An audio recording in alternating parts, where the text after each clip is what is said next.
Hello and welcome to this episode of The Watering Hole, the Disney Princesses and the Pink Void. We hope you enjoy. Hello, Christina. Hi. Welcome to The Watering Hole. Welcome indeed. Are you thirsty? That's going to be great for all the listeners. Yeah, right in your ear holes. Let's start with the question from last week, shall we? Let's do that. What was your question? What would be like the worst thing as a gag gift for you to receive? Right. Like something that would just be awful. Okay, so there is a picture. There are a couple of pictures that you have. I have. That you posted on social media. Where I'm in a dress and my arms are doing this. Oh. Because I didn't know what to do with my arms in that particular scenario, and I just look like a derp, but like, Okay. It looks so bad. Literally anything that you wanted with that picture on it would be the worst cat gift I could ever receive. The whole picture, or specifically the part of you blown up? That part. Oh, okay. And then, if that wasn't the situation, anything that involves Tom Cruise's face. That's rough, buddy. That's a rough jump. I don't make the rules in my brain. Because Someone else up there does. Mine was definitely like secondhand porn. Wow. Okay. That would be just like a. We went different directions. Or like, anything that has to do, like, you know what I hate?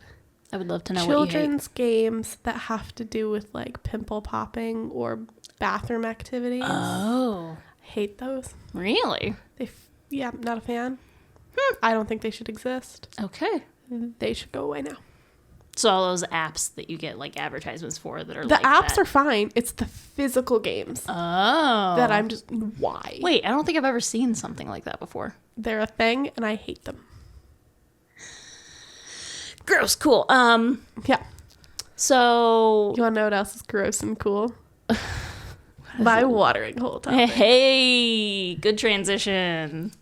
Disney Princesses and the Pink Void. We are rolling with a theme. Yeah, we are. We did fairy tales last week, didn't we? We did. Or I guess 2 weeks ago. Yeah. Whatever it was. Disney Princesses and the Pink Void. Yeah, I don't know what the pink void is. You explained it for like 5 seconds and I still didn't understand it. Which is why I have a like 42 slideshow. Fuck yeah. All right, cool. I'm going to start off by saying a big thank you to Bobbity Kate on TikTok for helping make all this information like digestible. I did some of my own research alongside watching her videos, but like there's a lot out there on Disney and like Disney merchandising and how Disney exists. Mm-hmm. This woman's got it down pat. Like she helped me be able to understand what exactly I was looking at. Bobby Kate. Oh, I should. 10 There we out go. of 10. So, to first understand what the Disney Princess Pink Void is, we have to understand the Disney Princess classification. Who is a Disney princess, who is not a Disney princess, and who is a princess owned by Disney but is not considered a Disney princess. I have already Questions. like yes, but also a gripe. Two. So, who is not Disney but is a princess? Uh-huh.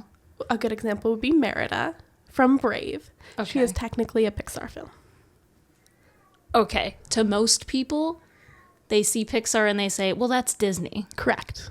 So that is If you have a problem with that, you're going to have a big problem like 20 slides later. fantastic. Okay. So I will accept that reality for us, like, just for today. Great. Because, like, to me, they're basically the same thing at this point. Yes. Disney, but not a princess. Mulan. And Correct. I have a gripe about this. Why? Because, like, correct. The classification is correct. But she has been adapted into the Disney princess mentality later. No. No, she has. It's a whole thing. We'll talk about it. Okay. And then Disney-owned princesses who are not Disney princesses would include Vanellope von Schweppes? What is her name? I think it's Schweetz. Vanellope von Schweetz from Wreck-It Ralph. I love her. Right, same. And Anna from Frozen. That's my... No. That's the biggest absolutely fucking not. She's Disney and a princess. We'll get into why. Technically, she's not even a princess anymore. She's a queen as of the second film that I have not seen. I didn't see that either, so I that's not a reality I know anything about. But at some point in the franchise, she was considered a Disney princess because she came from Disney and she was a princess. Correct. But it's not a thing anymore. And we'll tell you why. Because, fucking Cinderella. Yeah. Is she a Disney? Yes. Why is she a Disney princess? She is the OG Disney princess. Why is she a Disney princess? She married the man. He became king. She became queen. We'll get into it. But, before, she wasn't even princess. She was a fucking commoner. Correct. The only thing that she's got going for her is the fact that she is Disney, and she was, not the very first, but she was one of the first. Correct. I'm mad already. And she's... What? And the thing is going to come back 6 minutes. About it's Cinderella. Been 6 minutes, and I'm already mad. Cinderella's going to come back around, and you're going to get more mad. Okay. Good. Great. So how the Disney princesses began, or so the story goes, right? Uh-huh. So a Disney executive, unnamed, goes to Disney on Ice when Disney on Ice begins, and begins to observe families. The crowd is mostly children there with their mothers and other family members. This is getting creepier and creepier by the second. And the Disney executive notices that both the children and the mothers have a connection to the music and the characters. So he thinks they're doing a really good job. Okay. But then he notices tons of them are dressed up as princesses in handmade Disney dresses that are compiled of things that are true to themselves, handmade, compiled of Halloween costumes and other pieces. But they're handmade. And the Disney executive sees a hole in the market. It is a corporate invention and for capitalism, essentially, the Disney princesses. And he sees that these these families are dressed up, but the money that they are using is not going into Disney's pockets. Okay. So he decides to create memorabilia. Because we want money. Because they want money. Sure. I get it. Wow, those are rough looking. Sorry, she's got the presentation and she has me looking at it and she's got pictures. My God. Yes. So, with this hole in the market, essentially, they're trying to market, in a way that isn't being marketed previously. So this predates the now common cinematic universe. They were only marketing Disney one movie at a time or one franchise at a time. So if you were like Mulan, I guess, would be an example, but that's not a great example, but an example, and you have multiple movies. You have Mulan memorabilia for not only the show, but the Disney Princess Mulan. Right, and I know that they did the whole, you can only get these movies at certain times, and then it's back in the vault, and then you can't have it. They did a McRib, essentially. So I'm assuming they did that with other things too, like the actual physical things, like the dolls. Yes. And the clothing and the as far as I know, yes. And so I have pictures of Ariel, and she looks fucking rough. She does, but they're from 1994, so give her a break. They're only marketing just Ariel, right, and just the Little Mermaid. So. Now let's jump into some information about Disney princesses in general. Let's. So the Disney stories are each uniquely different. They are set in their own time periods and sometimes even their own decades. Mm-hmm. They have different art styles and different universes where their settings and laws and rules are different. Okay. They have different cultural context as well. This is not the Disney cinematic universe. They are each conceptually their own thing. And so you can see the art style changes from Snow White to it's not even just an evolution of the way we animate. It's just the art style itself is totally different. Okay. I will agree with that on certain ones, but not everything. Not everything. Yeah. But as we're getting further along, the animation style is completely changing. Okay. As well as the art style. Because I know they did that with Hercules. Like, that was a very specific art style that they only did in Hercules, as far as I can tell. Yes. They didn't bother with it anywhere else. Which is a damn shame, because it was really cool. It was really cool. Hercules will come back later. But you can see by these images here, like, there are very, very clear differences. Yeah. And they're also a product of their time, too. Yes. The animation was only as good as it could be at that particular time, and then, you know, we moved on. We did. Oh, good. So, a chart. So here's a chart, and I will go ahead and throw this up on, like, the YouTube video for you, or you have access to it, whoever does it, whatever. Cool. You can see the movie, the Disney princess, the year of the release, and the setting that it's approximated in. So the first one that we have is Raya and the Last Dragon, which was released in 2021, and there is not an approximate setting for that one. Which, fair. I have not seen this. I have. Is it, why don't we have a setting for it? It's just, it's, I think, what, is it based in China or something? Maybe, yeah. And it's like Kung Fu Panda. How do you approximate that time period? Oh, okay, that makes sense. You know, like, okay. So next, it's hard to tell is all. Oh, okay. So we have Moana from Moana, and that's supposedly taking place in the hundreds, like 100 after death. Okay, interesting. Aladdin is 300 after death, like AD. Okay. Brave is 900 AD-ish. Sleeping Beauty is the 1300s. Mulan is the 1400s. Snow White and the Seven Dwarfs is the 1500s. Pocahontas is 1607. Beauty and the Beast is the 1700s. The Little Mermaid is also the 1700s. Cinderella is the 1800s. Tangled is some point between the 17 and 1800s. Frozen is 1839. Frozen 2 is 1842. And The Princess and the Frog is 1926. These are not modern women. No, they are not. They have modern ideology, though. Some of them do, yes. Yeah. So there is a theory in Disney about Little Mermaid and Tangled. Or no. It was, who was it? Tangled and Frozen. Oh, Tangled and Frozen, yeah. So those time periods don't really line up as well. No. So. But I'm telling you, it's not a cinematic universe. Okay. There's a Pixar theory, I know, where all the movies connect or whatever. Disney and the princesses, don't touch that. Oh, okay. So it's not a Disney theory. No, it's not a Pixar theory. Correct. Okay. Well, I don't know how I feel about this. Yeah. So, for all Disney, all the princesses serve the same exact function. They have the same jobs in the parks, and their job is literally princess. Not to get all Barbie and Ken up in here, but their job is princess. Okay. They all work to sell toys, clothing, and other goods to benefit Disney and fill their pockets. Each princess has a specific set of qualifications, and what functions they have that create what is known as the Disney brand or the Disney Princess brand.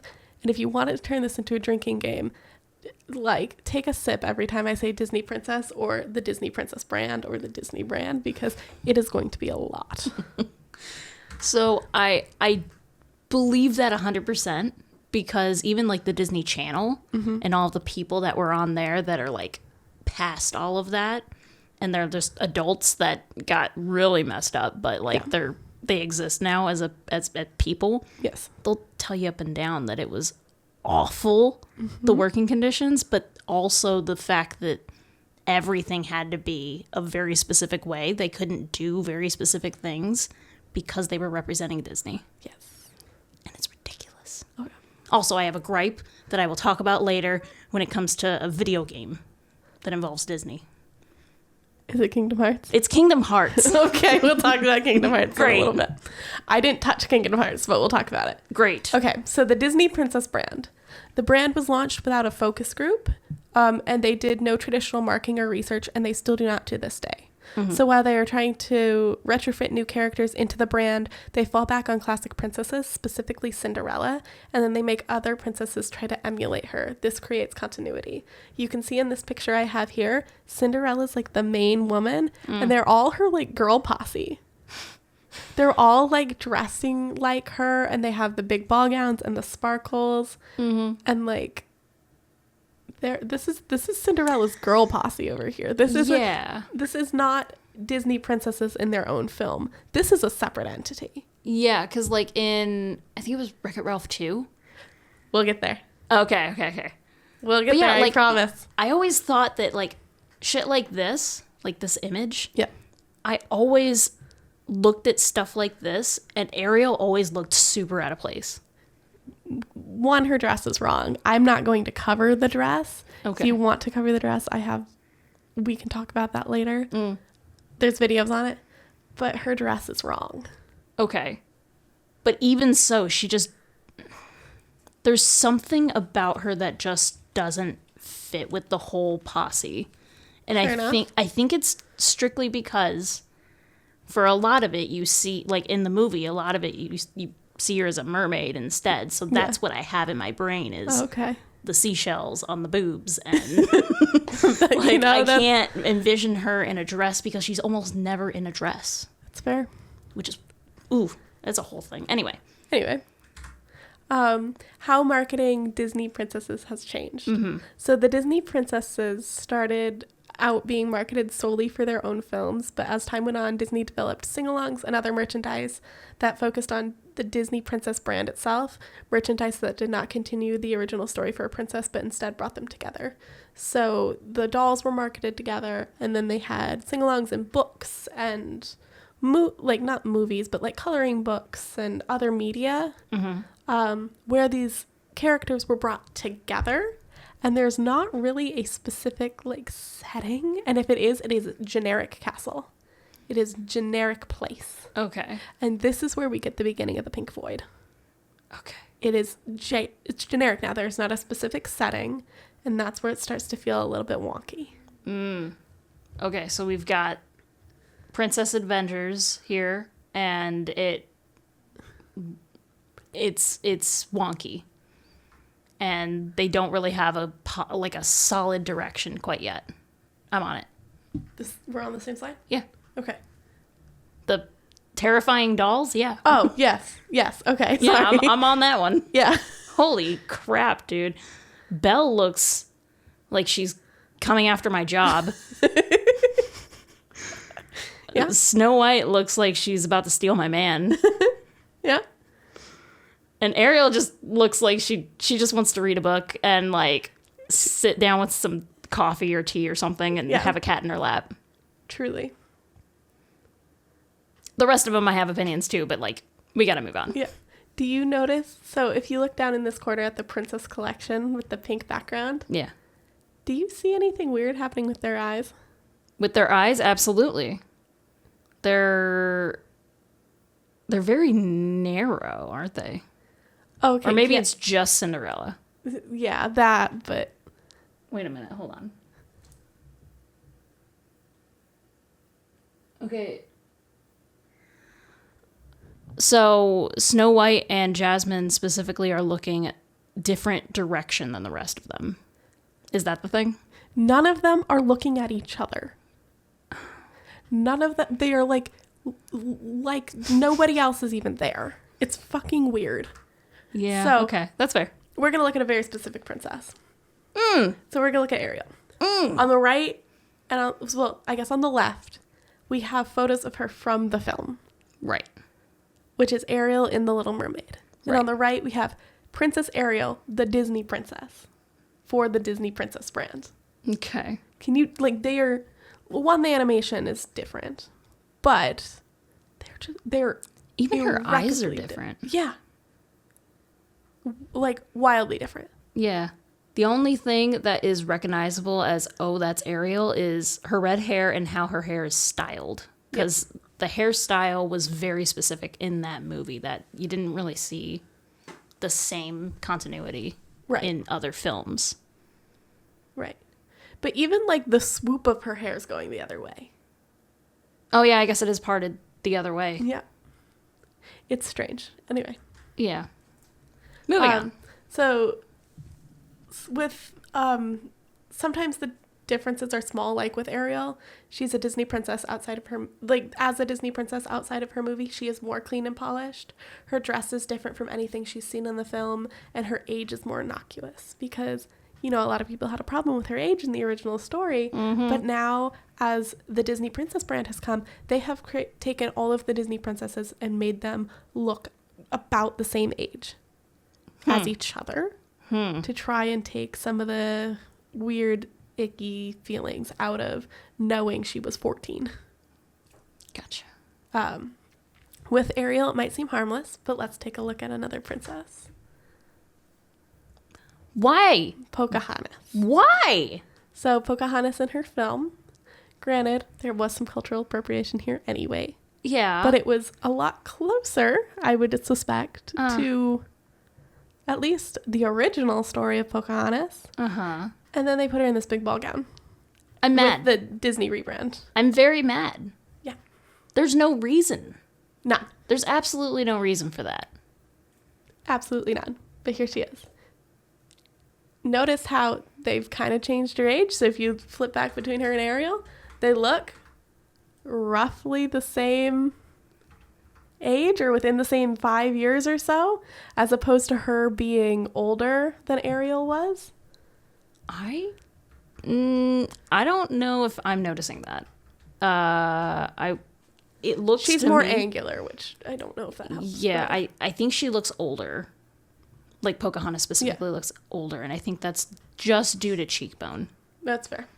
If it wasn't for how like aggressive her cheekbones are portrayed, I probably would agree with you. But I think that is giving more of an older vibe. That's fair.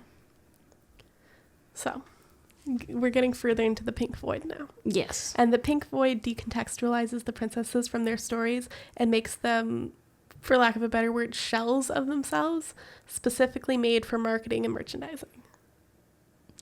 Gross. It is like taking a 3-dimensional being and cutting it down to 2 dimensions to make it more palatable for audiences.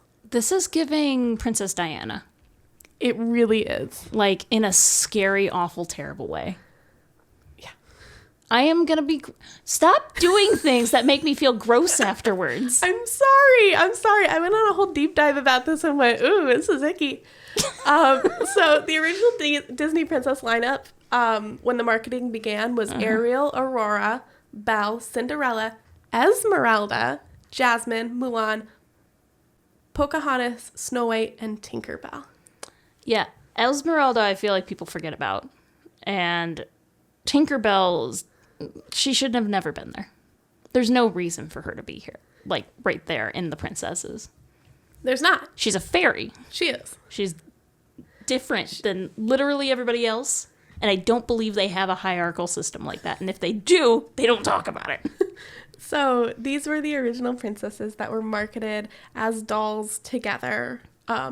And they were the original Disney princesses, the original Disney lineup, after they started cutting them out of their films.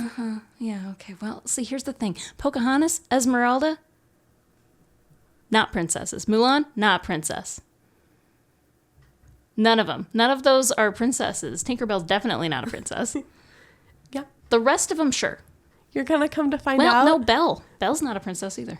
You're going to come to find out being a princess means diddly squat. Fuck.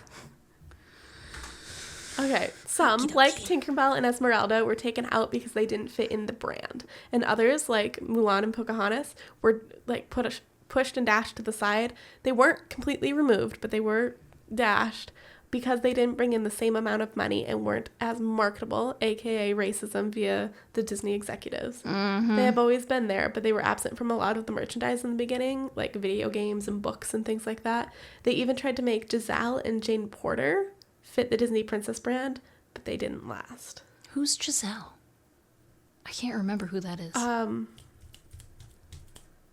She's from... Now It's Gone. Let me Google her. Great. You might. Giselle, the Disney princess. Oh, that's ballerina. I'm spelling her name wrong too. Thank God for editing. Cut out my terrible singing. Oh, Giselle. She's from Enchanted.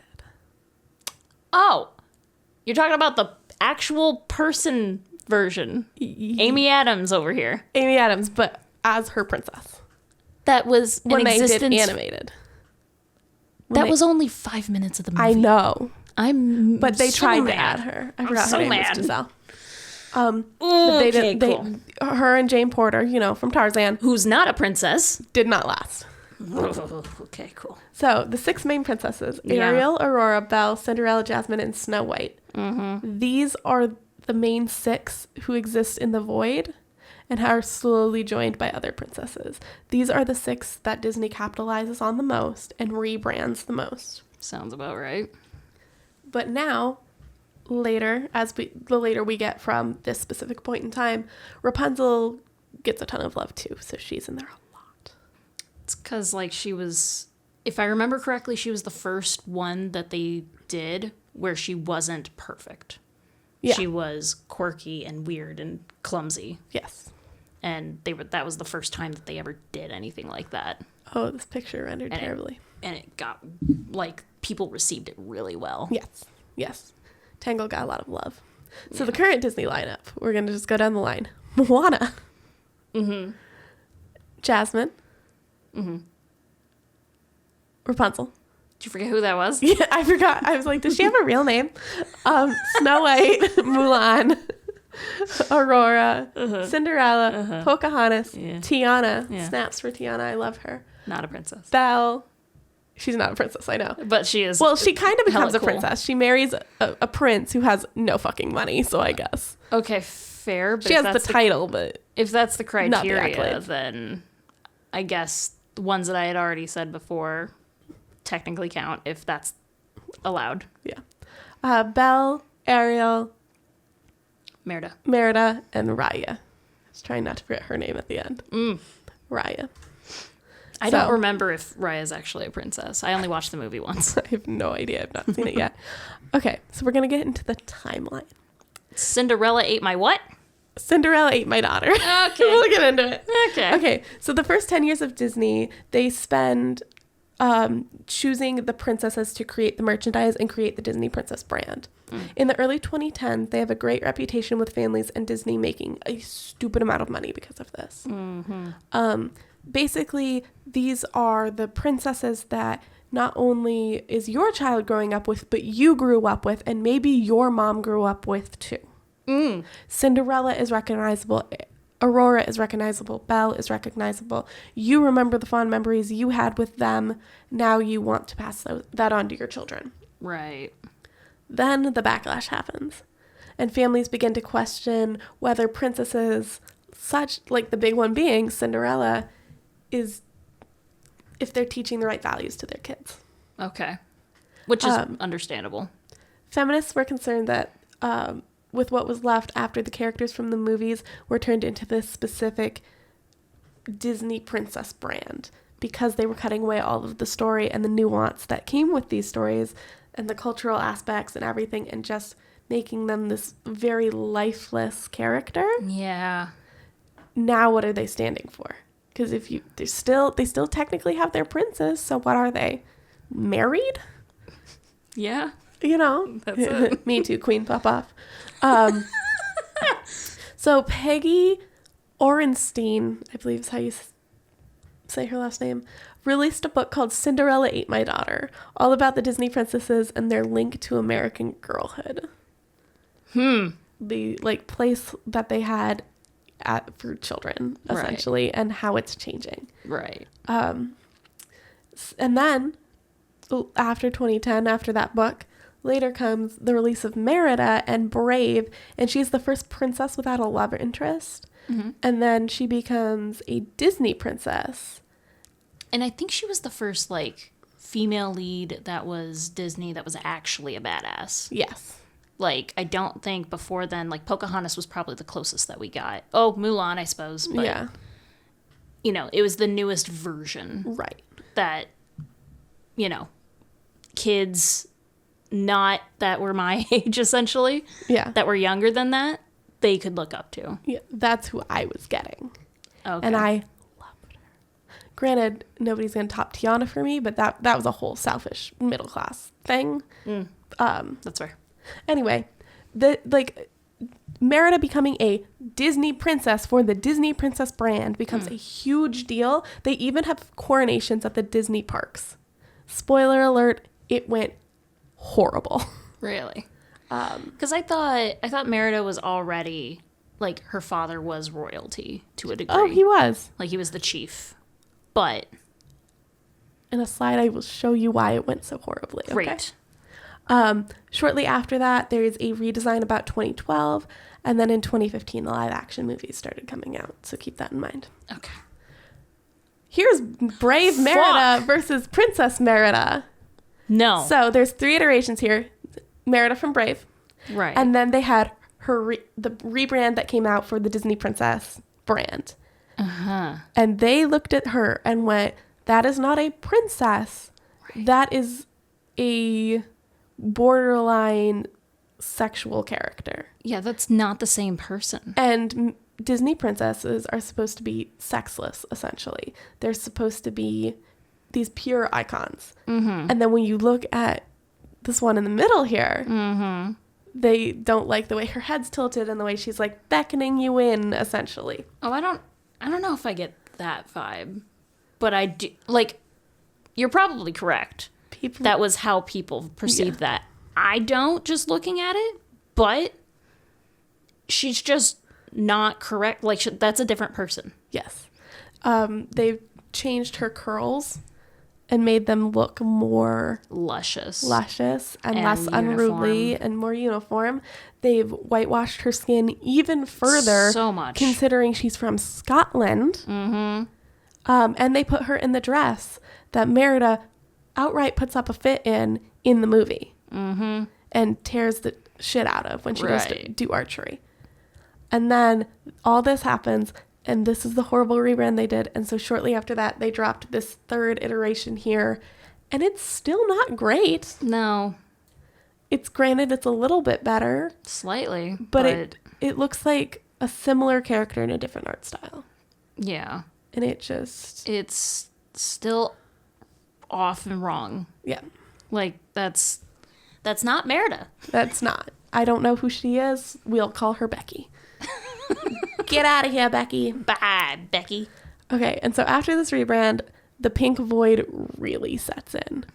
So the pink void in and of itself, it's usually a pink or a blue or sometimes a purple background that's really sparkly. And it's a group of princesses all in one space, but it's like they do not know each other are there.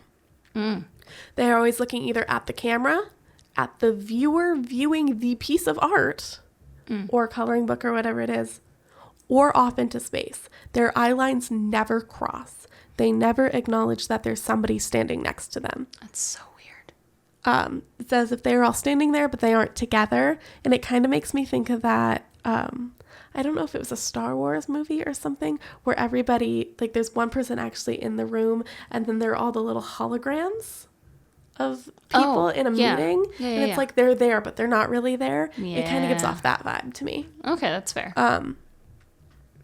What makes it even weirder is they aren't standing on anything. They aren't doing anything. They aren't going anywhere. There's nothing specific. It is just void. And if you do get anything specific, it is generic bullshit castle. Like, whose castle is that? You don't know. Where are they going? What are they doing? It's Ludwig's. Nice callback. Like, they are more sparkly now. They are more, I don't want to say interesting to look at, but they're more eye-catching. Sure. Or they're supposed to be, at least. Sure, I guess. And they have a kitschy little saying on them. Like, this one says, crowned with beauty. But, like, it's almost like they were cut out of their worlds and pasted together. Right. It is weird. Yeah. And the longer you look at it, the worse it gets. So here's another image. What is going on? They're posing with for a camera. It looks like Jasmine's eyebrows are throwing me. I'm sorry. Okay, fair enough. But yeah, like that's a little strange. Yeah. It's like they're in their own little space and they're not interacting. Mm-hmm. It's weird. It is extremely weird. Oh, these pictures did not translate well. I'm so sorry. That's okay. But like even Jasmine looking at her little monkey friend, they're making eye contact, but they're from the same story. Right. Mulan, is that Mulan? And this dog? Yeah. Eye contact. Right. Same story. Dog was in the movie for like 5 seconds. Right. Pocahontas and the raccoon. Eye contact. Same story. Right. If they are not from the same story, they are not acknowledging the existence of one another. It's so weird. Yeah, it's kind of off. It's really off-putting, actually. Yeah. I don't like it. And then for a minute, they did this like gold thing where they dressed all the princesses in gold, or they put them on like this antique-y gold background. Still the void. You can't convince me otherwise. It is still the void. That's fair. And it's like, in this one, Snow White has a flower. Where is she getting this flower? There's nothing there. And like she's not the one that involves flower into, like, Belle's the one that involves flowers. And Belle has a purse, but where the fuck is she going? There's nothing there. You're in a void.